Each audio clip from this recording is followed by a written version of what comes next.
बालेश्वर में पूरी तरह से विंडफॉल के दौरान यानी कि लैंडफॉल के दौरान क्या है स्थिति और क्या हुआ है, क्या किसी की मौत हुई और किस तरह से राज्य ने अपने पूरी कोशिश की है जितना संभव हो सके इस साइक्लोन से कम क्षति हो। इस पर बात करने के लिए हमारे साथ हैं स्वरूप कुमार दास, एमएलए हैं, विधायक हैं आप यहाँ से। क्या इस समय अगर मैं ये कहूँ कि राज्य सरकार की सफलता या विफलता? देखिए, ये राज्य सरकार का सफलता है, ये डबल सफलता है, इसलिए कि कोविड के टाइम में एक बहुत बड़ा चैलेंज था और उसके साथ ये साइक्लोन चैलेंज था। और ये साइक्लोन का सबसे बड़ा ये चीज़ था, इसका कहाँ लैंडफॉल करेगा ये वेरिएबल हो रहा था। तो अल्टीमेटली जो स्टेट गवर्नमेंट का मशीनरी है ये सक्सेसफुली हमने साइक्लोन को हैंडल किया है। हमारा कोई भी जान मान का कोई नुकसान नहीं हुआ, ओनली वन कैजुअलिटी हुआ है, वो that too due to uprooting of a tree.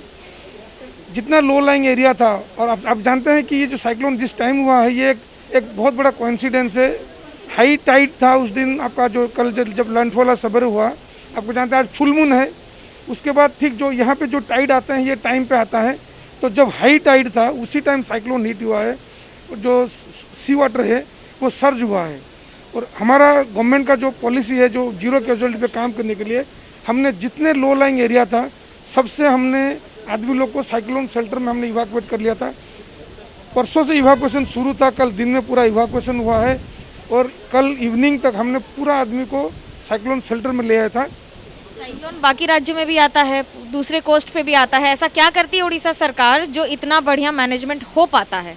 वो दो बातें बताइए। देखिए, यहाँ पे प्रभु जगन्नाथ जी हैं और जगन्नाथ जी का बहुत बड़ा भक्त हमारा माननीय मुख्यमंत्री श्री नवीन पटनायक जो हैं वो जगन्नाथ जी का बहुत बड़ा भक्त हैं। उनका आशीर्वाद उन पे है और जो काम करता है भगवान उसी पे आशीर्वाद देते हैं। ये एक हम लोग स्पिरिचुअल आदमी है, ये हमारा मानना है।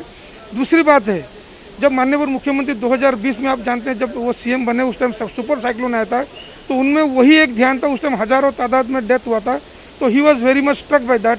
तो उस दिन से उन्होंने वो एडप्ट किया है कि जीरो कैजुअलिटी पे काम करेंगे। और डिजास्टर मैनेजमेंट जो टीम उड़ीसा ने बनाया है ये वर्ल्ड क्लास का है। इसका रेस्पॉन्स सिस्टम बहुत ही एक्यूरेट है, काम बहुत इफेक्टिवली होता है और हर एक साल में जो एक्सपीरियंस हम लोग गेन करते हैं उसको अगले साल और कैसे स्ट्रेंथनिंग करेंगे उस पर काम करते हैं।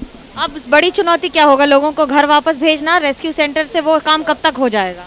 देखिए, आज इवनिंग तक हम लोग बहुत सारा आदमी को रेस्क्यू सेंटर में साइक्लोन शेल्टर में रख रहे हैं, क्योंकि थोड़ा हवा अभी भी जारी है। भले ही साइक्लोन ओवर हो गया है लेकिन उसका जो पोस्ट इफेक्ट होता है इसके लिए हम लोग कोई चांस नहीं लेना चाहते हैं। बहुत सारा साइक्लोन शेल्टर में रात को भी आदमी लोग को खाना दिया जाएगा। कल जब सवेरे स्काई क्लियर हो जाएगा हम लोग आदमी लोग को घर भेजेंगे। ऑक्सीजन सप्लाई कैसे जारी है और अस्पतालों में, कोविड अस्पतालों में क्या स्थिति है? देखिए, कोविड अस्पताल में ये साइक्लोन का जो हवा का प्रेशर के लिए हमने सब जितना हॉस्पिटल उसको विंडो को सील कर दिया था। पीडब्ल्यूडी जो वर्क्स डिपार्टमेंट है वो दिन रात 2 दिन से काम करके सारा विंडो को सील कर देते। पूरा हॉस्पिटल हमारा सही तरह से पूरा ठीक है।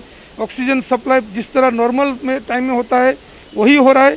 इसके बाद जो अन्य राज्यों को जो ऑक्सीजन दिया जा रहा है वो भी पूरी तरह चल रहा है। ये बहुत बड़ा अचीवमेंट है और आपको जानकारी खुशी होगा जितना भी आइसोलेशन सेंटर्स हैं वो सब जगह हमारा सही चल रहा है, कहीं पे भी कुछ असुविधा नहीं है।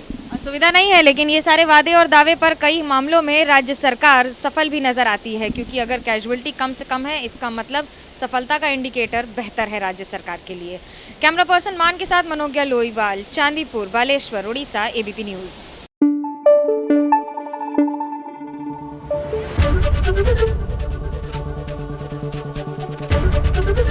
एबीपी न्यूज आपको रखे आगे।